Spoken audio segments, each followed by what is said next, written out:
Computer, activate the threat assessment matrix. Ooh. All right. Toys, loaded guns. What are we waiting for? We can work with that. Hi, I'm Darius Sadigian, studio director at Rocksteady Studios.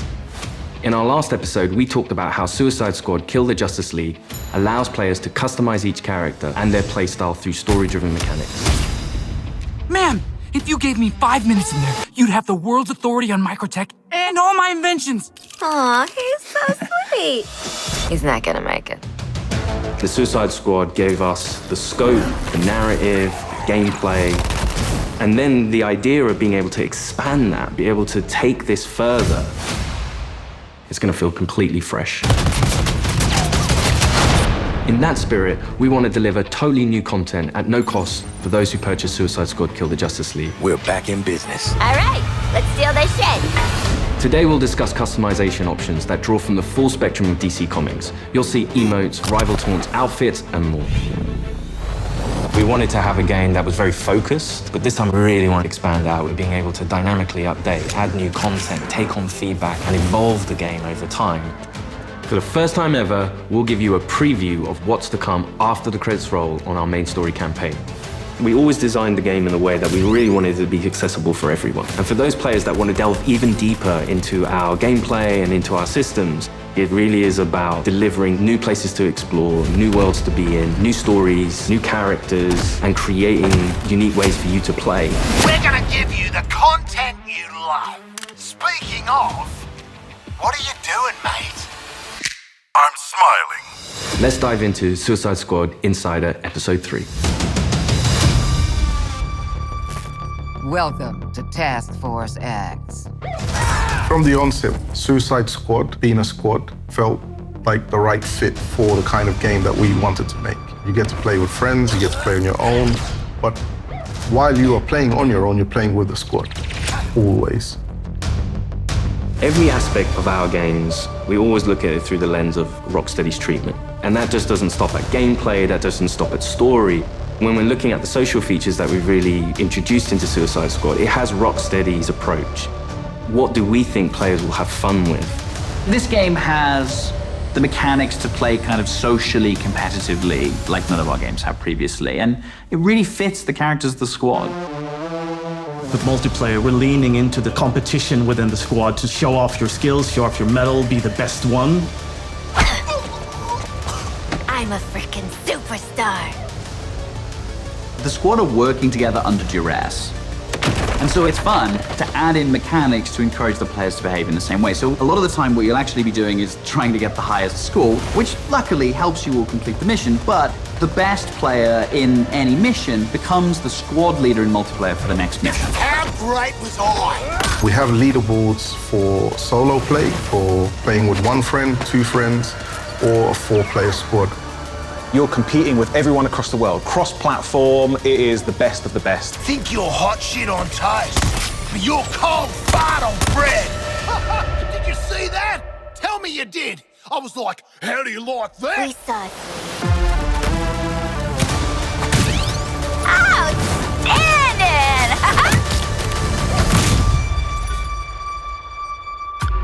There's some really fun incentives for playing together as well as playing competitively. You can use the equipment that other players have equipped on their characters in your squad with the AI playing as the characters. And those players whose bots you use get rewards for you using those bots. And that's a really fun feature that I think the players will be incentivized because they'll get something out of doing too. Farewell. We also have the rival taunt system, where on the leaderboards, if you pass your friends or anyone on your friends list who's also playing the game and you beat their score, when next time they log in, they'll get this kind of funny quiff just to show that, oh yeah, by the way, I beat you. Home run, baby. Woohoo! You boot up the game, you're logging in, and then all of a sudden on your screen you get Boomerang giving you the finger. I think fans are going to have a great time with our remote system. Allowing players to kind of communicate in different ways, really in playful ways. As Rocksteady, as creators, this was another opportunity for us to really engage with our characters, extend the narrative through the players' choices with a very cinematic eye. Through the game, we offer many customization options and outfits to the player. You start off in the prison, you get your prison garbs, and then you evolve to the Task Force X outfits. Yeah, right. I was thinking something more fashion forward. The outfit customization in our game is vast, to say the least. With this game, Rocksteady will deliver a full story-driven campaign to players, including more cinematics than any previous Arkham game. For players who survived the war against Brainiac's forces and want to keep the adventure going, Rocksteady is ready. We very much knew we had a story to tell initially, and then we wanted to carry on feeding into that, and then changing up the gameplay to have a game that was going to evolve through post-launch content. Suicide Squad Kill the Justice League is going to be one of the most generous, player-friendly, post-launch experiences available. Every season we will have 2 episodes. Each season there's going to be a different spin on how you play, and will be heavily themed by a DC villain. So there's many, many layers of influence from the DC world on how you play and what you do. The seasonal content gets automatically dropped into the game each episode. There's no playable content locked behind a battle pass, and the in-game shop is for cosmetics only. You'll always be able to go back and play the episodic content. If you want to come back 6 months from now, that'll always be there. This is a totally player-friendly approach to letting you play the content you want to play when you want. The DC universe is massive, and in most games, you can only see or explore a tiny, tiny piece of it. But what's really cool about the narrative of Kill the Justice League is there's almost no limit on where we can go. Celebrating before the game is over. In his pursuit of trying to recreate his perfect Kolu, Brainiac has been experimenting with some of our favorite DC characters' DNA, creating new worlds in alternate realities. It's these worlds that we call Elseworlds. Brainiac is a genius of 12th level intelligence, but he's also trying to rebuild this civilization that he misses and is lost, and there is nothing he won't do to get there. New Kolu will be reborn. He's building a model of the multiverse. It's all gathering data. I will unlock your full potential to serve me.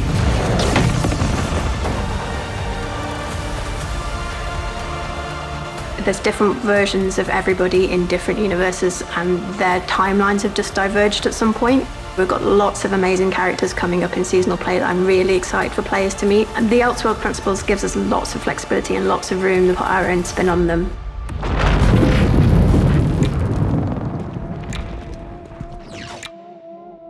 So we get to play with a bunch of cool shit from alternate universes, and then what? Retire? When Season 1 launches this March, you'll be able to unlock a new playable character for your squad, the Joker. At least buy me dinner first. The original Arkhamverse Joker has been dead for 5 years, but this is a new Elseworlds twist on the villain. He was part of the Suicide Squad in the Elseworld that he's from, which already shows that he's slightly more cooperative than the previous Joker we've had. But as you get used to him and actually play to him, you realize he's unhinged in a different way.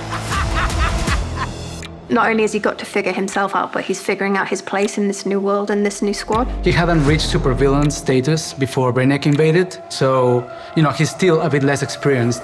I think we've taken him back to the kind of more vaudeville roots of Joker. He's masking insecurities with traditional Joker behavior. But deep down, he's not sure who he is yet. Lock him up. Oh, making new friends after a move is always tough.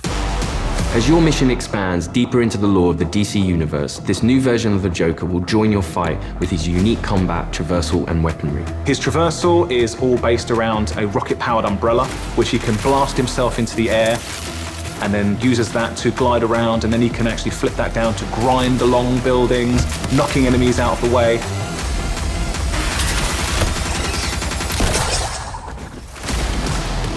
And the kind of frantic, vertical and horizontal energy that he has means you've always got to be moving and always attacking the enemies.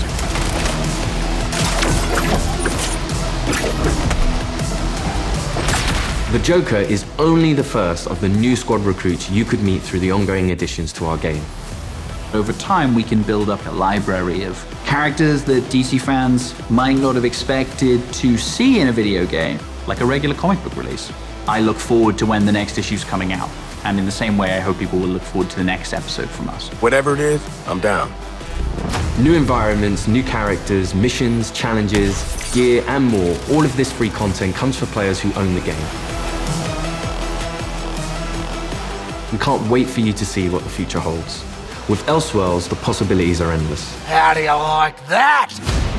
Thanks for watching this series. We hope you'll join us for Suicide Squad Kill the Justice League, a third-person action shooter where some of the wildest villains of DC Comics join forces to save the world from its greatest heroes.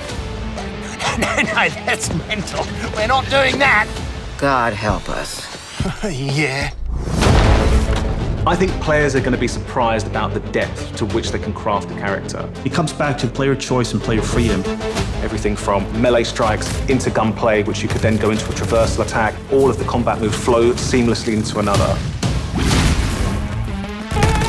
The squad can be garish, they can be loud, and playing together with your friends in a multiplayer space is a really unique experience that you can't get anywhere else. What we've done with the Suicide Squad is to really expand those experiences. Not only just one character this time around, we've done it with 4 and we plan to do it with more. This brings back memories of my old Suicide Squad. Whether you're in for the main story or exploring what lies beyond, Rocksteady Studios is here to support our players while delivering exciting new experiences. Thank you for joining us and we'll see you at launch February 2nd, 2024.